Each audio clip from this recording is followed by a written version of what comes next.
మీ తెలివి మీ సహనం మీ త్యాగం మీ సాహసం లేకుంటే మేము ఏనాడో ಬುಗ್ಗೈಪೋತುಟಿಮೋ. ಮೂಡಲಕಿರಣ ಸುದ್ದಿ ವಾಹಿನಿಗೆ ಸ್ವಾಗತ. ಇದು ನಿಮ್ಮ ವಿಶ್ವಾಸದ ವಾಸ್ತವ ಸುದ್ದಿಯ ಪ್ರತೀಕ. ಜನಪ್ರಿಯ ಜನನಾಯಕ ಶಾಸಕ ಸಮೃದ್ಧಿ ಮಂಜುನಾಥ್ ರವರಿಂದ ಅಂಬೇಡ್ಕರ್ ಭವನ ನಿರ್ಮಾಣಕ್ಕೆ ಬುನಾದಿ. ಮುಳಬಾಗಿಲು ತಾಲೂಕಿನಲ್ಲಿ ಸಮುದಾಯಗಳ ಏಳಿಗೆಯ ಹೊಸ ಅಧ್ಯಾಯ ಆರಂಭವಾಗಿದೆ. ಅಂಬೇಡ್ಕರ್ ಭವನ ನಿರ್ಮಾಣಕ್ಕೆ ಸೂಕ್ತವಾದ ಸ್ಥಳ ಹುಡುಕುವ ಪ್ರಕ್ರಿಯೆಯಲ್ಲಿ ದಲಿತ ಸಂಯೋಜಕ ಸಮಿತಿ ಪದಾಧಿಕಾರಿಗಳು ಪ್ರಮುಖ ಪಾತ್ರ ವಹಿಸಿದ್ದಾರೆ. ಸರ್ವೆ ಸಂಖ್ಯೆ ಸಹಿತ ಸಂಪೂರ್ಣ ಮಾಹಿತಿಯನ್ನು ಸಂಗ್ರಹಿಸಿ ತಾಲೂಕು ದಂಡಾಧಿಕಾರಿಗಳಿಗೆ ಸಲ್ಲಿಸಲಾಗಿದೆ.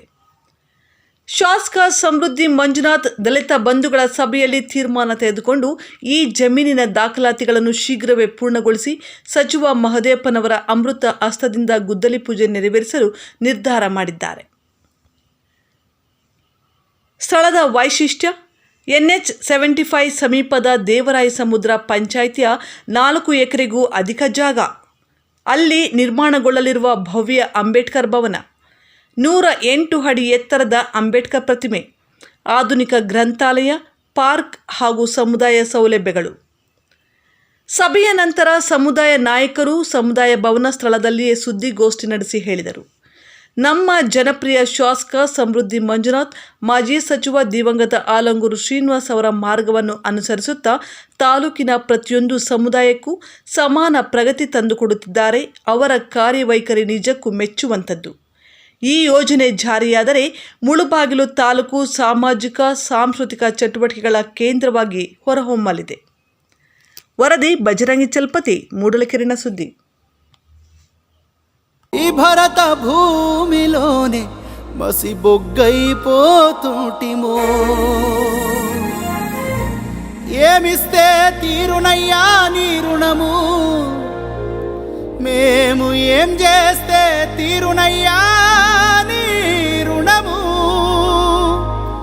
మీ బొమ్మ పెడితే తీరున, మీకు దండలేస్తే తీరున, మీ జెండా నెగరేస్తే తీరునా. మీరు రాసిన రాజ్యాంగం అనుసరించి ఆ పార్లమెంటు నుండి పంచాయతీ ఆఫీసు దాకా కుర్చీల కూసుంటే తీరునా. బాబా అంబేడ్కరా మన భారత భాస్కరా.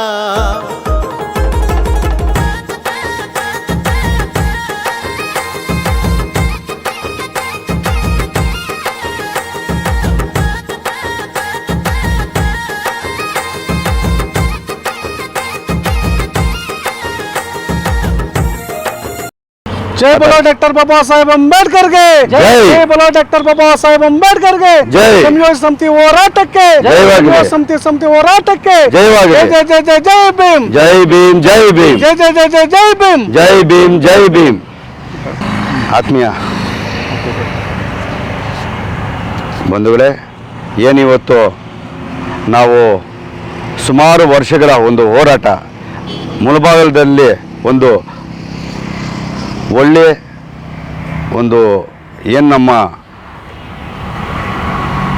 ಅಂಬೇಡ್ಕರ್ ಭವನ ಕಟ್ಟಬೇಕನ್ನೋದೊಂದು ಸುಮಾರು ವರ್ಷಗಳ ಒಂದು ಕನಸಿತ್ತು ನಮಗೆ. ಆ ಕನಸನ್ನು ನನಸು ಮಾಡಬೇಕಂತ ಎಲ್ಲ ಶಾಸಕರ ಹತ್ರನೂ ಮನವಿಗಳು ಕೊಟ್ಟಿದ್ದೀವಿ, ಹೋರಾಟ ಮಾಡಿದ್ದೀವಿ. ಕೆಲವು ಜಾಗ ತೋರಿದ್ರು ಅದು ನಮ್ಗೆ ಸೆಟ್ ಆಗಿಲ್ಲ. ಈಗ ಸೂಕ್ತವಾದ ಒಂದು ಜಾಗವನ್ನು ನೋಡಿ ನಾವೊಂದು 3 ತಿಂಗಳಾಯ್ತಾ, ಒಂದು 3 ತಿಂಗಳ ಹಿಂದೆ ಸರ್ಕಾರಿ ಜಾಗವನ್ನು ಕಬಳಿಸ್ತಕ್ಕಂಥ ಜಾಗವನ್ನು ನಾವೇನು ಮಾಡಿದ್ವಿ, ಇದನ್ನು ಗುರುತಿಸಿ ಅಂಬೇಡ್ಕರ್ ಜಾಗಕ್ಕೆ, ಅಂಬೇಡ್ಕರ್ ಸಮುದಾಯ ಭವನಕ್ಕೆ ಒಂದು ಸೂಕ್ತವಾದ ಜಾಗ ಅಂತ ತಹಸೀಲ್ದಾರ್ ಅವ್ರಿಗೂ ಒಂದು ಮನವಿ ಕೊಟ್ಟು, ಮತ್ತು ಶಾಸಕರಿಗೂ ಒಂದು ಮನವಿ ಕೊಟ್ಟು ನಾವು ಈ ಥರ ಇದೇ ಸಮಯ ಈ ಥರ ಅನುಕೂಲ ಮಾಡಿಕೊಡ್ಬೇಕು ಅಂತ ಇವತ್ತು ಹೈವೇನಲ್ಲಿ ಪಕ್ಕದಲ್ಲಿ ಈ ಸುತ್ತಮುತ್ತಲಿನ ಏನು ಈ ತಾಲೂಕಿನ ಎಲ್ಲ ವರ್ಗಕ್ಕೂ ಅನುಕೂಲವಾಗೋ ರೀತಿಯಲ್ಲಿ ಒಂದು ಒಳ್ಳೆ ಸೂಕ್ತವಾದ ಜಾಗ ಸಿಕ್ಕಿತ್ತು. ಆ ಜಾಗಕ್ಕೆ ತಹಸೀಲ್ದಾರನ್ನು ಆಯಿತು, ನೀವು ನಿಮ್ಮ ಒಂದು ಅಹವಾಲನ್ನು ನೀವು ಫಸ್ಟ್ ನಮಗೆ ಒಂದು ಮನವಿಯನ್ನು ಕೊಡಿ, ಆಮೇಲೆ ಮಿಕ್ಕಿದ್ದನ್ನು ನಾವು ಸಂಬಂಧಪಟ್ಟ ಅಧಿಕಾರಿಗಳ ಹತ್ರ ಮಾತಾಡಿ ಇದಕ್ಕೆ ಅನುಕೂಲ ಮಾಡಿಕೊಡ್ತೇನೆ ಭರವಸೆ ಕೊಟ್ಟರು. ಅದೇ ರೀತಿ ಶಾಸಕರ ಗಮನಕ್ಕೂ ತಂದಿದ್ದೀವಿ. ಶಾಸಕರು ಇವತ್ತು ನಿನ್ನೆಯಿಂದ ಮಾತಾಡಿಕೊಂಡು ಮೇಡಮ್ ಅವ್ರ ಹತ್ರ ತಹಸೀಲ್ದಾರ್ ಅವರು ಇವತ್ತು ನಮ್ಮನ್ನು ಮೀಟಿಂಗ್ ಕರೆದಿದ್ರು. ಮೀಟಿಂಗ್ ಕರೆದು ಇಲ್ಲ ನೀವು 112 ನಂಬರನ್ನು ಏನು ಸರ್ವೆ ಅಂಬೇಡ್ಕರ್ ಭವನಕ್ಕೆ ಬೇಕು ಅಂತ ನೀವು ಕೇಳಿದ್ದೀರಾ, ಸೂಕ್ತವಾದ ಜಾಗ. ಈ ಜಾಗಕ್ಕೆ ಏನೇನು ನಿಮ್ಗೆ ಅಡಚಣೆ ಇಲ್ದಿರ ಸಮುದಾಯ ಭವನ ಹಾಗೂ ಒಂದು ಚೌಟ್ರಿ ಥರ ಕಟ್ಟಿ ನಿಮಗೆ ಪಕ್ಕದಲ್ಲೇ ಎಲ್ಲ ಒಂದು ಕಮರ್ಷಿಯಲ್ ಥರ ಅಂಗಡಿಗಳೆಲ್ಲ ಮಾಡಿ ಒಂದು ಸಮುದಾಯ ಭವನಕ್ಕೆ ಅನುಕೂಲ ಮಾಡಿಕೊಡ್ತೀವಿ ಅಂತ ಹೇಳಿದ್ದಾರೆ. ಅದಕ್ಕೆ ಮೊದಲನೆಯದಾಗಿ ನಾನು ತಾಲೂಕಿನ ಶಾಸಕರಿಗೆ ಮತ್ತು ತಾಲೂಕಿನ ದಂಡಾಧಿಕಾರಿಗೆ ನಮ್ಮ ಸಂಯೋಜಕ ಸಮಿತಿಯಿಂದ ನಾನು ಅವ್ರಿಗೆ ಧನ್ಯವಾದಗಳು ಹೇಳೋಕ್ಕೆ ಇಷ್ಟಪಡ್ತೀನಿ. ಏನು ಈ ದೇವರ ಸಮುದ್ರ ಪಂಚಾಯತಿಗೆ ಸಂಬಂಧಪಟ್ಟಂಗೆ ಅನೇಕ ಜಾಗವನ್ನು, ಬಂಡೆಗಳನ್ನು, ಗುಟ್ಟೆಗಳನ್ನು ಭೂಕಳ್ಳರು ಕಬ್ಜಾ ಮಾಡಿರೋದು ತಾಲೂಕಿನ ಶಾಸಕರಿಗೂ ಗೊತ್ತು, ದಂಡಾಧಿಕಾರಿಗೆ ಗೊತ್ತು, ತಾಲೂಕಿನ ಜನತೆಗೂ ಗೊತ್ತು. ನಾವು ಯಾಕಂದರೆ ಸೂಕ್ತವಾದ ಜಾಗ ಅಂತ ಯಾಕಂದರೆ ಇದನ್ನು ಕಬ್ಬಿಸೋಕ್ಕೆ ಭೂಕಳ್ಳರು ಕೈ ಹಾಕಿದ್ರು. ನಮಗೆ ಬೆದರಿಕೆನೂ ಬಂತು, ಆಫರೂ ಬಂತು. ಯಾಕಂದರೆ ಆಫರ್ಗೆ ನಾವು ಕಿವಿ ಕೊಡದೆ ಬೆದರಿಕೆಗಳಿಗೆ ನಾವೆಲ್ಲ ಲೆಕ್ಕ ಮಾಡಿದೆ ಕೇರ್ ಮಾಡ್ದಿರ ಇವತ್ತು ನಾವು ನಿಂತ್ಕೊಂಡು ಸರ್ಕಾರದ ಮೇಲೆ ಒತ್ತಡ ಹಾಕಿ MLA ಸಾಹೇಬ್ರನ್ನ ಇದನ್ನು ಬೇಕೇ ಬೇಕಂತ ಕೇಳಿದ್ದಕ್ಕೆ ಸಹಕಾರ ಮಾಡಿಕೊಟ್ಟಿದ್ದಾರೆ. ಹಾಗಾಗಿ ಇದು ಯಾವುದೇ ಒಬ್ಬ ವ್ಯಕ್ತಿಯೇ ಏನೂ ಇಲ್ಲ, ಇದು ಬರೀ ಖರಾಬು. ಇದು ಇಲ್ಲಿಂದ ಇದು ಸುಮಾರು ಜಾಗ ಇದೆ, ನಮ್ಗೆ ಅವೆಲ್ಲ ಬೇಕಾಗಿಲ್ಲ. ನಮಗೇನೆಂದರೆ ಏನೋ ಹೈವೇ ಪಕ್ಕದಲ್ಲಿದ್ದರೆ ಬಂದು ಹೋಗೋದಕ್ಕೆ ಅನುಕೂಲವಾಗಿರ್ತದೆ ಅನ್ನೋ ಒಂದು ಸೂಕ್ತವಾದ ಜಾಗ. ಮುಳಬಾಗಿಲು ತಾಲೂಕು ದೇವರ ಸಮುದ್ರ ಗ್ರಾಮ ಪಂಚಾಯತಿ ಸರ್ವೆ ನಂಬರ್ 112ರಲ್ಲಿ ಗೋಮಾಲ್ ಜಮೀದಿ ಅಂತ ನಮಗೆ ಮಾಹಿತಿ ಬಂದಾಗ ನಾವು ನಮ್ಮ ಸ್ನೇಹಿತರಾದ ಮೆಕ್ಯಾನಿಕ್ ಶ್ರೀನಿವಾಸ್ ಅವರು, ಕೀಲ್ವಳ್ಳಿ ಸತೀಶ್ ಅವರು, ನಮ್ಮ ಕಿಟ್ಟ ಅವರು, ಜಗದೀಶ್ ಅವರು ಮತ್ತು ರಘು ಅವರು, ಅಪ್ಪಿ ನಮ್ಮ ಸ್ನೇಹಿತರೆಲ್ಲ ಬಂದಿಲ್ಲಿ ನಾವು ಒಂದು ಮನವಿ ಕೊಟ್ವಿ. ಏನೇ ತಾಲ್ದಾರಿಗೆ ಈ ಥರ ಖರಾಬ್ ಜಮೀನಿದೆ, ನಮಗೆ ಈ ಖರಾಬ್ ಜಮೀನಲ್ಲಿ ಅಂಬೇಡ್ಕರ್ ಭವನ ನಿರ್ಮಾಣ ಮಾಡಿಕೊಡೋಕ್ಕೆ ನೀವು ಅನುವು ಮಾಡಿಕೊಡ್ಬೇಕಂತ ಒಂದು ಅರ್ಜಿ ಕೊಟ್ಟಾಗ ನಾವು ಗ್ರಾಮ ಪಂಚಾಯತಿಯಲ್ಲಿ ರಿಜಿಸ್ಟ್ರೇಷನ್ ಮಾಡಿ ನಮಗೆ ಮಾಹಿತಿ ಕೊಟ್ಟರೆ ನಾವು ಖಂಡಿತ ಅದನ್ನ ಸರ್ವೆ ಮಾಡಿ ನಿಮ್ಗೆ ಮಂಜೂರು ಮಾಡಿಕೊಡ್ತೀವಿ ಅಂತ ಹೇಳಿದ್ರು. ನಾವು ಕೂಡಲೇ ಗ್ರಾಮ ಪಂಚಾಯತಿಯಲ್ಲಿ ರಿಜಿಸ್ಟ್ರೇಷನ್ ಮಾಡಿ ಈ ಥರ ಸರ್ಕಾರಿ ಜಮೀನಿದೆ, ಇದನ್ನು ಮಂಜೂರು ಮಾಡಿಕೊಡ್ಬೇಕು ಅಂತೇಳಿ ಮನವಿ ಕೊಟ್ಟ ಕೂಡಲೇ ನಾವು ತಹಸೀಲ್ದಾರ್ ಕೊಟ್ಟಿದ್ದೀವಿ. ತಹಸೀಲ್ದಾರ್ ಕೊಟ್ಟಾಗ ಇವತ್ತು ಶಾಸಕರು ಸಭೆ ಕರೆಸಿದ್ರು, ದಲಿತ ಮುಖಂಡರು ಸಭೆ ಕರೆಸಿಬಿಟ್ಟು ತಹಸೀಲ್ದಾರ್ ಇಬ್ಬರು ಸಭೆ ಕರೆಸಿದ್ರು. ಅಲ್ಲಿ ನಮಗೆ ಒಂದು ಶುಭ ಸುದ್ದಿ ಕೊಟ್ಟರು. ಏನಂದರೆ ನೀವು ತೋರಿಸಿರ್ತಕ್ಕಂಥ ಸರ್ವೆ ನಂಬರ್ 112ರಲ್ಲಿ ಅದು ಸರ್ಕಾರಿ ಜಮೀನಿದೆ, ಅಲ್ಲಿ ಖಂಡಿತವಾಗಿ ನಿಮಗೆ ಅದು 4 ಎಕರೆ 5 ಎಕರೆ ಆಗ್ಬೋದು ಸರ್ವೆ ಮಾಡಿ ಸರ್ಕಾರಿ ಜಮೀನು ಮಂಜೂರು ಮಾಡಿ ಕೂಡಲೇ ಸಂಬಂಧಪಟ್ಟ ಮಿನಿಸ್ಟ್ರ ಕರೆಸಿ ಇಲ್ಲಿ ಗುದ್ದಲು ಪೂಜೆ ಮಾಡಿ ಸಮುದಾಯ ಭವನ ನಿರ್ಮಾಣ ಕೊಡೋಕ್ಕೆ ಚಾಲನೆ ಕೊಡ್ತೀವಿ ಅಂತ ಹೇಳಿದ್ದಾರೆ. ನಿಜವಾಗಿ ನಾವು ಶಾಸಕರಿಗೆ ಸಮೃದ್ಧ ಮಂಜುನಾಥ್ ಮತ್ತು ತಹಸೀಲ್ದಾರ್ ಗೀತಮ್ಮನವರಿಗೆ ನಾವು ಅವ್ರಿಗೆ ಹೃದಯಪೂರ್ವಕ ಧನ್ಯವಾದಗಳು ಹೇಳ್ತಾ ಇದ್ವಿ.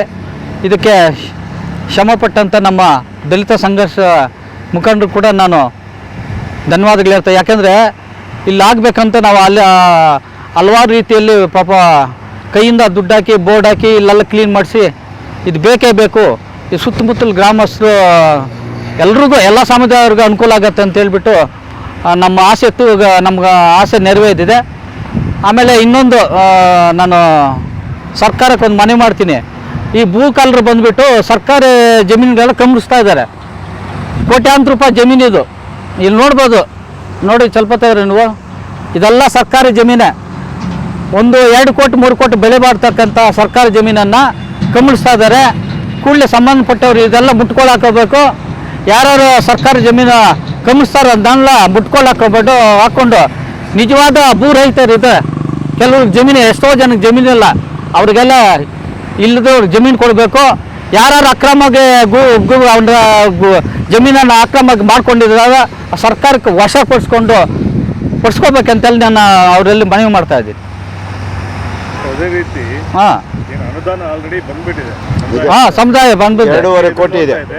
ಸೂಕ್ತವಾಗಿ ಯಾಕಂದ್ರೆ NH4 ಅಲ್ಲಿರುವಂತಹ ಎಲ್ಲಾ ಸಮುದಾಯಕ್ಕೆ ತಾಲೂಕಿಗೆ ಹೋಗೋಕ್ಕೆ ಬರೋದಕ್ಕೆ ಕೂತ್ಕೊಳ್ಳೋಕೆ ಅದು ನಮ್ಮ ಕೊತ್ತೂರು ಮಂಜುನಾಥ್ ಅವರು ಅವಧಿಯಲ್ಲಿ 1 ಕೋಟಿ ರೂಪಾಯಿನೋ 1,25,00,000 ಲಕ್ಷ ಶಾಂಕ್ಷನ್ ಆಗಿತ್ತು.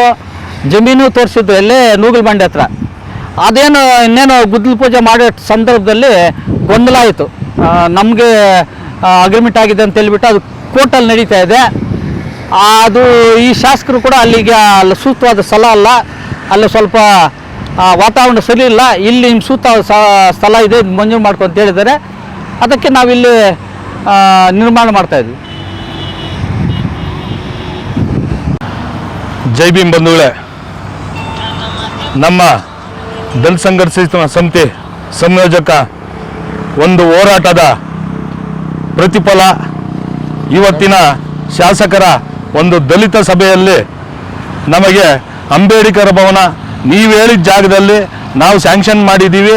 ಅದಕ್ಕೆ ಅನುದಾನ 2 ಪಟ್ಟಷ್ಟು ಅಂದರೆ 3 ಕೋಟಿ 4 ಕೋಟಿ ಅಷ್ಟು ಅನುದಾನ ತಂದು ಇಲ್ಲಿ ಇದು ಸಮುದಾಯದ ಮೇಲೆ ಹಾಕಿ ಸಮುದಾಯ ಭವನ ಕಟ್ಟಬೇಕು, ಇಲ್ಲೊಂದು ಚೌಲ್ಟ್ರಿ ಮಾಡಬೇಕು, ಎಲ್ಲದಕ್ಕಿಂತ ಮಾದರಿ ಚೌಲ್ಟ್ರಿ ಮಾಡಬೇಕು ಅಂತ ಹೇಳ್ಬಿಟ್ಟು ಅವ್ರು ಕನಸು ಕಟ್ಟವ್ರೆ. ಅದಕ್ಕೆ ನಮಗೆ ನಮ್ಮ ದಲಿತ ಸಂಘಟನೆಗಳ ಎಲ್ಲ ದಲಿತ ಸಂಘಟನೆಗಳ ಪರವಾಗಿ ಅವ್ರಿಗೆ ಧನ್ಯವಾದಗಳು ಹೇಳ್ತಾ, ನಾವು ಇನ್ನೂ ಇದರ ಈ ಸುತ್ತಮುತ್ತಲು ಇರೋ ಜಾಗದಲ್ಲಿ ಅಂಬೇಡ್ಕರ್ ಭವನಕ್ಕೆ ತಕ್ಕಂಗೆ ಏನೇನು ಮಾಡಬೇಕು ಅದನ್ನು ಯಾವ ರೀತಿ ಮುಂದುವರಿಸಬೇಕು ಅಂತ ಹೇಳ್ಬಿಟ್ಟು ಸರ್ಕಾರಕ್ಕೆ ಮನವಿ ಕೊಡ್ತೀವಿ. ಅದ್ರ ತಕ್ಕಂಗೆ ಅವರು ನಮ್ಮ ಮಾತಿಗೆ ಸ್ಪಂದಿಸಿ, ನಮ್ಮ ಮನವಿಗೆ ಸ್ಪಂದಿಸಿ ಕಾರ್ಯರೂಪಕ್ಕೆ ಕೊಡಿಸ್ಬೇಕು ಅಂತ ಹೇಳ್ಬಿಟ್ಟು ನನ್ನ ಮನವಿ. ಜೈ ಭೀಮ್ ಬಂಧುಗಳೇ, ಇಷ್ಟು ಮಾತ್ರ ಮಾತಾಡ್ತೀನಿ.